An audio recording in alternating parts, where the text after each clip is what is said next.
દિવસે ને દિવસે ભેળસેડિયાઓ દ્વારા ખાદ્ય પદાર્થોમાં ભેળસેળ કરવામાં આવી રહી છે અને વધારે નફો કમાવામાં આવી રહ્યો છે।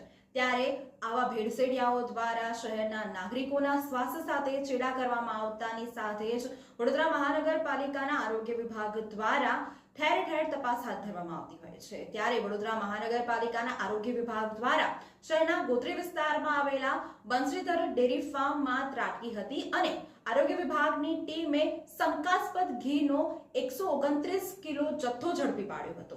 આ શંકાસ્પદ ઘીના તત્વો લઈને સેમ્પલ તપાસ માટે મોકલી આપવામાં આવ્યા છે તેમજ આગળની કાર્યવાહી હાથ ધરવામાં આવી।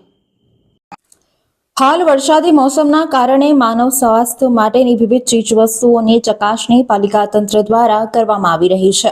ત્યારે ગોત્રી વિસ્તારમાં આવેલી ગોકુળ ટાઉનશીપની બંસીધર ડેરી ફાર્મમાં શંકાસ્પદ ઘીનો જથ્થો હોવાની પોલીસને જાણ મળી હતી, જેના આધારે પાલિકાની ખોરાક શાખાની ટીમે 129 કિલોગ્રામ ઘીનો જથ્થો સીઝ કરતા ખાદ્ય સામગ્રીમાં ભેળસેળ કરનારા તત્વોમાં ગભરાહટ ફેલાયો છે। ઉલ્લેખનીય છે કે ગોત્રી વિસ્તારમાં ગોકુળ ટાઉનશીપમાં બંસીધર ડેરી ફાર્મ છે, જ્યાં શંકાસ્પદ ઘીનો જથ્થો હોવાની સ્થાનિક પોલીસને જાણ થઈ હતી।